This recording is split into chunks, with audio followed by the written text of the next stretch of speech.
Meditación al Evangelio con los psicólogos y misioneros Rafael Aníbal Cortés y Mónica Dairén Ospina.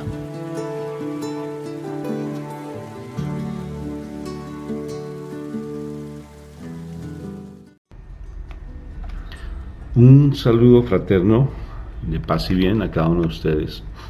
Dios me los bendiga, Dios me los llene de mucha paz, que el Señor cada vez los ilumine con su gracia hermosa, esa gracia que viene a través de nuestro Señor Jesucristo, de nuestra Madre María, la gracia que nos da el Espíritu Santo. Gracia, dice la palabra, que es regalo inmerecido, dice Pablo. Y el Padre Darío Betancur nos enseñaba algo muy lindo, que gracia es uno inyectarse esa presencia preciosa de Papito Dios. Y nuestra comunidad precisamente se llama Shekinah, de la misericordia. ¿Pero por qué Shekinah? Porque Shekinah es una palabra hebrea que significa presencia de Dios. Esa presencia, o sea que la gracia es la presencia de Dios. ¿Quieres sumergirte cada vez más en la presencia de Dios? Esfuérzate y sé valiente. Esfuérzate y sé valiente, no desmayes, sé constante, sé perseverante, para que esa vez vaya nutriéndote cada vez más. Tienes situaciones difíciles en tu vida, nútrete cada vez más, esfuérzate, no te acomodes. Bendito y alabado sea el Señor por todo lo que nos regala y por su palabra. Entonces vamos a ese Shekinah, o sea, a esa presencia viva de Dios a través de su santa palabra. Acuérdate que cuando tú invocas la Santísima Trinidad, ya este momento se vuelve sagrado y santo. Empezamos. Por la señal de la Santa Cruz de nuestros enemigos, líbranos, Señor Dios nuestro. En el nombre del Padre, del Hijo, del Espíritu Santo. Amén. Padre eterno, buenos días. Gracias, Señor, te doy en este momento por tu presencia, por tu amor, por tu bendición de darnos la vida, este nuevo amanecer, esta nueva oportunidad de estar en tu presencia, Señor. Gracias, eterno Rey, gracias por el milagro y el sacrificio que nuestro Señor Jesucristo hizo en la cruz por cada uno de nosotros, Señor. Gracias por darnos la presencia de tu Espíritu Santo en la tierra, Señor, para que nosotros nos podamos acoger a su dirección, a su guía, Señor, para que nosotros podamos realmente hacer las cosas como a ti te agradan, Dios. Gracias, Padre Santo, por cada bendición que recibimos, empezando por la vida propia y todo lo que conlleva nuestra propia vida en capacidades, talentos, en trabajo, en familia, en fin, todas las bendiciones, Señor. Gracias, Padre Santo, porque nos has llamado con nuestro nombre, Señor. Nos has dado ese nombre, nos has llamado desde el vientre, Señor, porque tu palabra así lo dice, que tú nos has llamado desde el vientre. Y nos has escogido, Señor, para conocerte. Padre eterno, tú sabes que hay en cada mente, en cada corazón, en cada vida, Señor. Tú sabes qué trabajo, qué esfuerzo, qué lucha, qué conquista necesitamos hacer, Señor. Te pedimos de tu presencia por medio de tu Espíritu Santo. Te pedimos de tu presencia por medio de la sangre de nuestro Señor Jesucristo, para que podamos, Señor, hacer esas batallas, esas conquistas, para que podamos realmente cada día acercarnos más a ti, crecer en tu presencia. Señor, así como nos lo decía tu Evangelio ayer, que de verdad cada día tomamos más conciencia de ser tus hijos, para que podamos actuar y obrar conforme a lo que un hijo tuyo hace, Señor. Para ello tenemos nuestro ejemplo principal, que es nuestro Señor Jesucristo. Que de verdad tomemos su vida como ese modelo y que de verdad aprendamos a vivir como Él vivió en esta tierra, para que te reconozcamos a ti, Padre Santo, te demos la honra y la gloria, como tú te lo mereces, Padre. Gracias, Papá eterno. Gracias por tu amor infinito. porque desde siempre nos has amado y para siempre nos amarás, Señor. Por eso luchas y te esfuerzas tanto por nosotros, Señor. Gracias, Padre eterno. Gracias, amado Jesús, porque si no fuera por ti, por permitirte todo lo que tú vivenciaste, Señor, no tuviéramos la oportunidad de estar en tu presencia.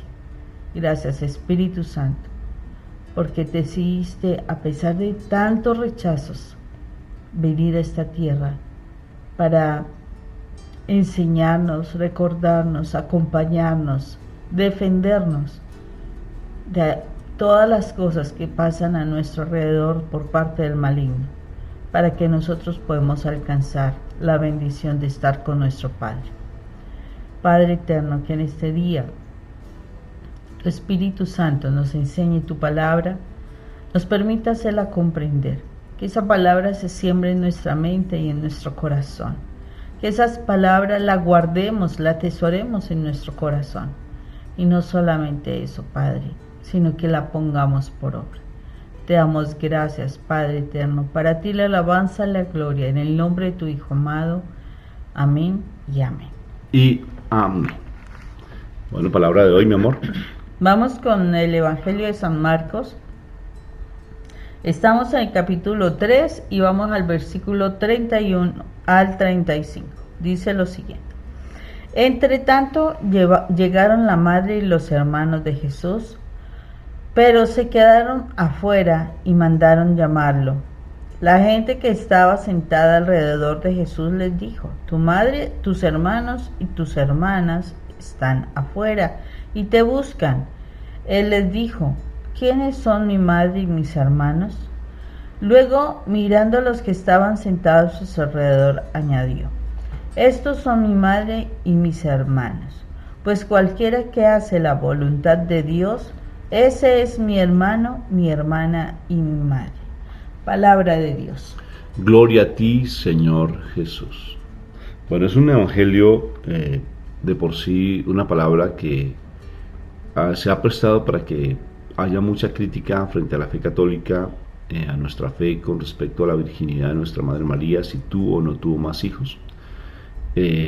Yo personalmente, como fui educado o he sido formado a través de los libros de María Valtorta, debido a que unos franciscanos menores renovados, los franciscanos que hacen parte pues de una comunidad religiosa, me indujeron a estudiarla, y allí perfectamente da una claridad plena frente a lo que es la virginidad de mi Madre María.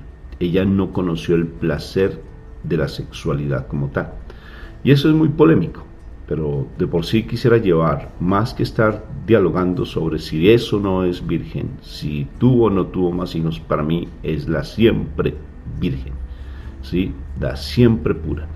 Y ese tema de por sí se lo dejamos a los exégetas, se lo dejamos a aquellos sacerdotes, a aquellos eruditos que hacen todas unas, eso se llama apología, ¿verdad? Apologética sobre este tema. Y no quiero entrar en ese tipo de discusión, porque ella es mi madre. Ese vientre virginal de mi mamá es eterno, es puro.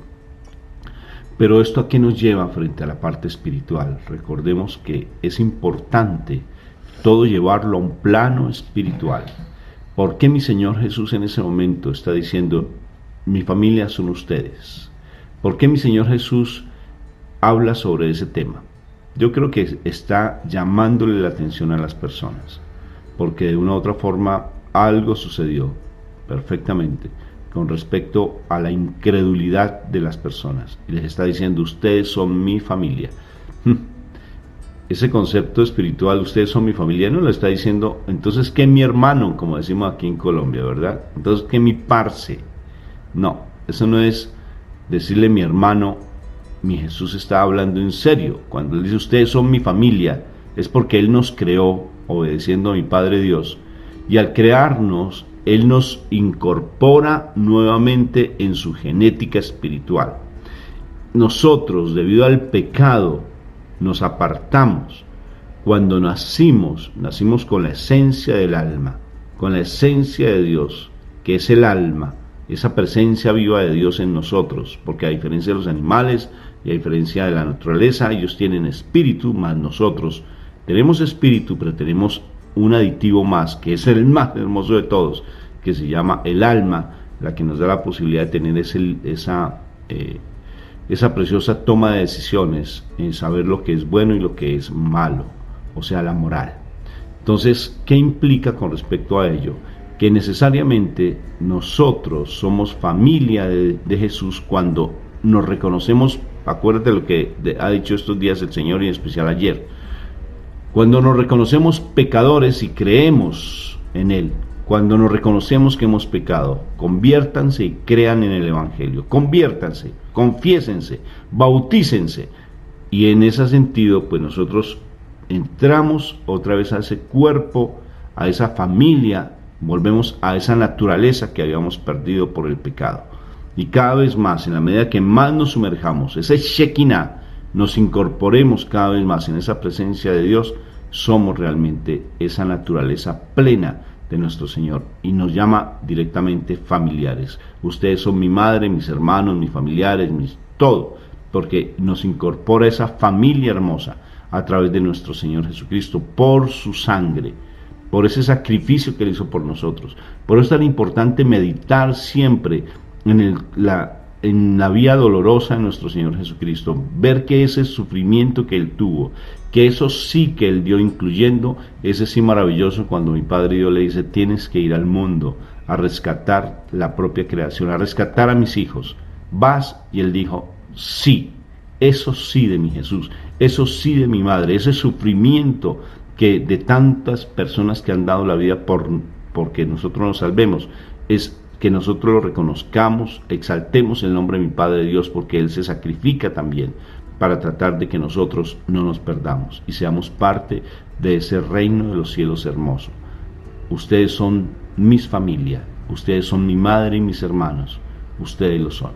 Entonces, qué precioso cómo mi Jesús nos, como dice Pablo, dice, Él hace que nosotros seamos adoptados, pero no es la adopción que nosotros comúnmente y humanamente se conoce. No es que simplemente vino una persona de otro país y yo lo adopto, de otra familia y yo lo adopto. No, somos la misma persona de Dios, sino que nosotros por el pecado perdimos esa condición, esa naturaleza viva, y ahora nos incorporamos plenamente por la adopción de nuestro Señor Jesucristo, por su sacrificio, a ser su familia. Qué precioso, me alegra muchísimo ese precioso evangelio cuando nos dice, ustedes son mi familia. O sea, ya no llamo siervos, sino amigos, y amigos implica ser uno mismo, uno solo. Amigo es el que da la vida por el otro. Qué precioso, o sea, nos hace familia, nos incorpora a su ADN. Qué hermoso, Moni. Sí, eso es algo bien hermoso de cómo el Señor nos acoge, nos hace parte de sí después de que Adán y Eva, habiendo pecado fácilmente en el huerto, cuando estaban en el huerto de Edén. En el jardín del Edén. Cuando Adán y Eva pecan, después de que ellos habían sido sus hijos, su creación, ¿sí? Pues se pierde esa condición de ser hijos de Dios, precisamente porque el espíritu muere. Así lo dice la palabra, el espíritu de nosotros muere, y por eso nosotros terminamos aceptando muchísimas cosas, muchísimas acciones que son básicamente de la carne. O sea, sin que nosotros pues nos propusiéramos actualmente, y por eso a veces causa tanta dificultad entenderlo, ¿no? Que cuando el espíritu muere, ya nosotros no tenemos esa conciencia de lo bueno y de lo malo, ya simplemente nos dejamos guiar, y entonces ahí es donde la carne empieza a tomar control, y por eso se empiezan a hacer tantas abominaciones, porque ahí es donde se entiende por qué el Hijo de Dios se involucra con el Hijo del Hombre. Y pues muchísimas acciones que nosotros asumimos realmente son conductas muy del reino animal, porque nosotros, si hacemos estudios etológicos, estamos mirando cómo el ser humano se comporta con relación a las otras ¿cómo es que se dice? Los otros, Seres creados de la naturaleza, o sea, cómo se comporta con nuestro... como los animales, entonces los zorros, los caballos, los animales, bueno, en fin. O sea, realmente por eso es que se entran a hacer esos estudios y se hace la comparación del comportamiento del hombre con el animal, ¿no? Eso se llama etología, estudio Exacto. comparado del ser humano con el animal.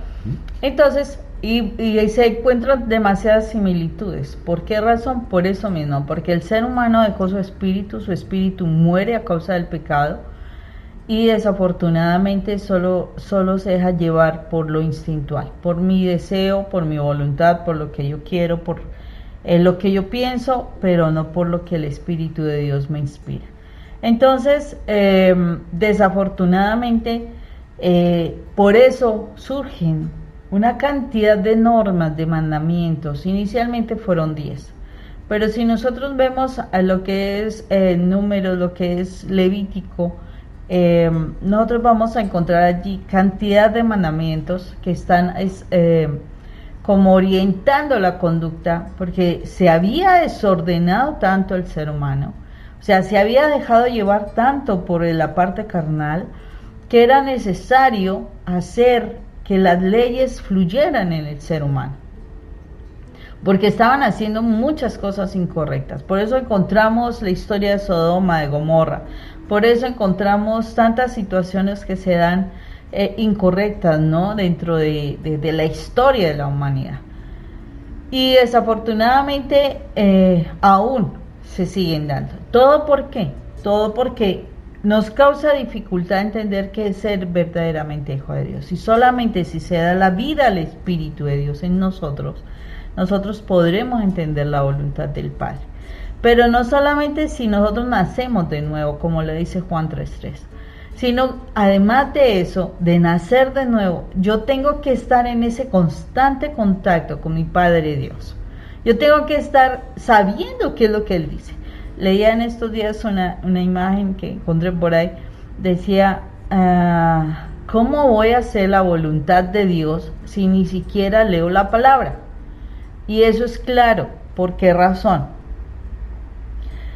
Porque si yo no estudio lo que Dios ha dicho, lo que Dios piensa, lo que Dios ha ordenado a su pueblo muchos años, ha llevado a muchas cosas, si yo no estudio ello, pues desafortunadamente no me voy a enterar de cómo se hacen las cosas. No, es que en estos días me ha parecido muy interesante porque mi hija me dice, mami, ¿tú sabes qué significa humildad? Y entonces uno le dice, pues sí, es una persona que acepta, que reconoce, o sea, desde la parte que uno maneja. Ojo con eso. Desde lo que yo conozco, el mundo me ha enseñado, entonces eso es la humildad. Y me dice, no, mamá, eso no es la humildad. Y entonces, esa es la tarea que yo les dejo. ¿Qué es la humildad? ¿Qué es la humildad? Y la diferencia entre humildad y sencillez, porque son dos palabras aparentemente iguales, pero son diferentes. El problema es eso, que solamente nos quedamos con lo que por tradición hacemos o conocemos, pero no nos esforzamos y ahí sí que somos perezosos mentales. De verdad que eso es pereza. Y acuérdense que uno de los pecados capitales es la pereza, ¿sí? La pereza, porque no queremos estudiar. No queremos realmente tomar los libros, la Biblia, el diccionario, tomar un cuaderno, tomar apuntes. Somos unos perezosos mentales. Y cómo necesitamos romper de esa pereza mental para que podamos entender realmente, buscar cuál es la voluntad de Dios y que de verdad entremos en esa disposición de hacer lo que Dios quiere. Y estaba mirando qué es la voluntad. Dice que es la aptitud de decidir, no es una actitud, no es lo que yo deseo, no, es como mi propósito ya, como que viene inmerso dentro de mí. Actitud con P, de decidir y ordenar la propia conducta. ¿Sí? La actitud, es que es diferente la actitud con C a la actitud con P, o sea, es una habilidad. es una destreza. Aptitud con P es destreza. Es la destreza y la habilidad. Y dice que es la propiedad que se expresa de forma consciente en el ser humano para realizar algo con intención de un resultado. O sea, es algo que viene dentro de mí para decidir y ordenar, pero también para hacer algo con una intención, con un resultado, ¿sí? No, la voluntad no es si yo quiero hacer lo que yo quiero. No, o sea, tenemos que darnos la posibilidad de estudiar un poco. Dice que según la parte espiritual, dice que hacer la voluntad de Dios es una elección libre y voluntaria de la persona, de actuar conforme a la voluntad de Dios, dándose a sí mismo a la causa de Dios, y al igual que Dios en la persona de Jesucristo, Él se donó libre y totalmente a nosotros para nuestra salvación. O sea, la voluntad implica donarse, la voluntad implica darse. Entonces, por eso es que es tan difícil hacer la voluntad de Dios, porque en la palabra de Dios lo que tú vas a estudiar mucho es el darse. Acuérdate que es más bendición el dar que el recibir. Y el que siembra, para sembrar yo tengo que dar. El que siembra, recoge cosecha, ¿sí? El que siembra, recoge. Entonces, la palabra de Dios nos está llevando a que tenemos que darnos. Y es muy difícil para nosotros entrar a hacer la voluntad de Dios por algo muy sencillo. Porque lo que el mal sembró en nuestra vida fue el egoísmo. Entonces es para mí. Acordémonos que fue lo que Satanás le invita a hacer a Adán y Eva. Sean ustedes como Dios. Sean como Dios. Entonces, ¿qué se pensó? En el mí, en el yo. Uy, yo sí quiero ser así. Y entonces cuando se deseó para sí, en ese momento entró el egoísmo, y entró además de eso la soberbia y el orgullo, pero entró el egoísmo de yo pienso en mí. Y de pronto por eso Rafa también muchas veces dice, yo no hablo de la autoestima, porque es que la autoestima es yo pienso en mí, sí, en ese egoísmo. O sea, porque se toma muchas veces esa autoestima desde el egoísmo, desde el yo soy más importante que todo el mundo. Sí tengo una importancia, pero en Dios la importancia yo me doy a Dios. Entonces, miremos que hacer la voluntad del Padre implica muchas cosas. Implica que de verdad te quieras dar a querer soltar esa pereza y estudiar un poco más de quién es Dios y qué quiere Dios, ¿no? Entonces, por tanto, si tú quieres ser familiar, porque es una decisión, ¿sí? La voluntad es decidir. Por eso es una aptitud con P, es una habilidad una destreza que tú vas adquiriendo en la medida que cada vez más te sumerjas en ese Shekinah, en esa presencia viva de Dios, porque de lo contrario simplemente te vas a quedar en solo concepto. No, yo soy un hijo de Dios, amado, ya y pare de contar. No, eso no funciona. Los conceptos no sirven de nada si tú no los abres. Es como una fruta. La fruta, es tan rica esa fruta, pero tan rica y no la comes. ¿Sí? ¿De qué sirve? ¿De qué sirve? No, uy, es que ese melón, a mí me encantan los duraznos, ¿no? Los melocotones, me fascinan. Entonces, uy, ese melocotón se ve delicioso. Está delicioso, qué ricura. Pero si no la comes, tienes que abrirlo, ¿sí? Tienes que abrirlo y comerlo, saborearlo. Es igual. Ese Shekinah es meterse dentro de, a entrarse. Si tú quieres ser ese familiar de Dios, tienes que tomar la decisión. Mi Jesús te dice, ustedes son mi familia. Ustedes son mi familia. No tengo más familia que ustedes, sino los que hacen la voluntad de Dios. Los que hacen la voluntad de Dios. Y para hacer la voluntad de Dios, vea Romanos 12:2, por favor. Romanos 12:2. Y dice, cambia la mente de pollo. Cambia tu manera de pensar para que así cambie tu manera de vivir y puedas conocer cuál es la voluntad de Dios, que es agradable, santa y perfecta. Para eso tienes que renovar tu manera de pensar. Pero para renovar tu manera de pensar tienes que estudiar, nutrirte, adentrarte, meterte, no acomodarte, no ser simplemente del montón, salir de la zona de confort y adentrarte para conocer cuál es la voluntad de Dios, que es buena, santa y perfecta, agradable, pero para conocerla tienes que cambiar la mentalidad. Bueno, hay un video, siempre los invito a que vean nuestros videos. Hice un estudio muy interesante.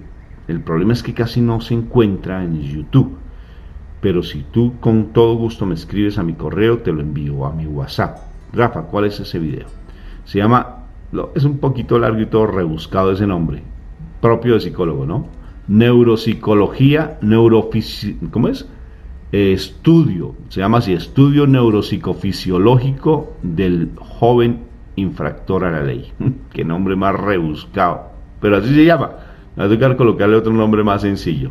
Mirada neuropsicofisiológica del joven infractor a la ley, así se llama. Y hago un estudio muy neuropsicofisiológico de todo lo que es la parte neuronal y por qué nosotros no tenemos voluntad, hablando desde lo científico, ¿sí?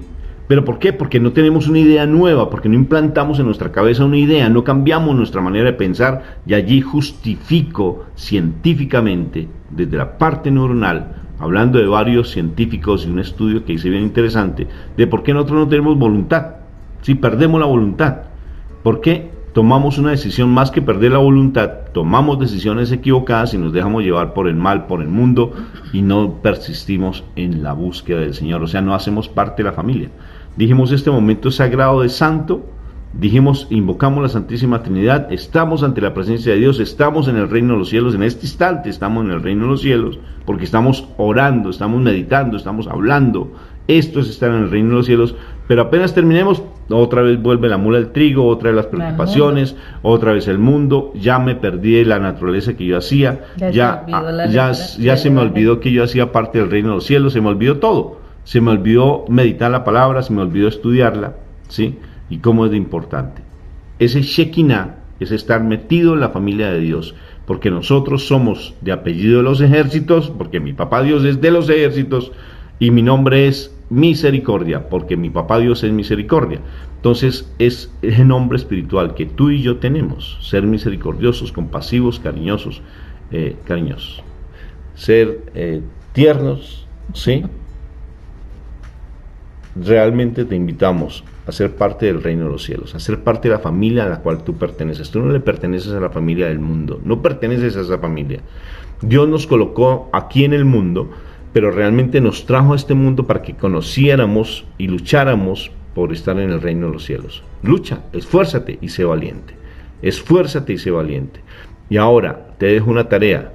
Si tú haces parte de la familia de Dios, ¿cómo te debes comportar? ¿Sí? ¿Cómo estás siendo ese embajador de la familia del reino de los cielos? ¿Eres del ejército de nuestro Padre Dios, de nuestra Madre María? ¿Cómo te debes comportar como esa familia de Dios? ¿Cuál es tu comportamiento? Dios me los bendiga, príncipes y princesitas de Papito Dios, porque tú perteneces al reino de los cielos, no perteneces a este mundo. Que se te noten, que se te noten. Feliz día, que tengan un excelente y maravilloso día inspirado por el Señor. Amén, amén y amén.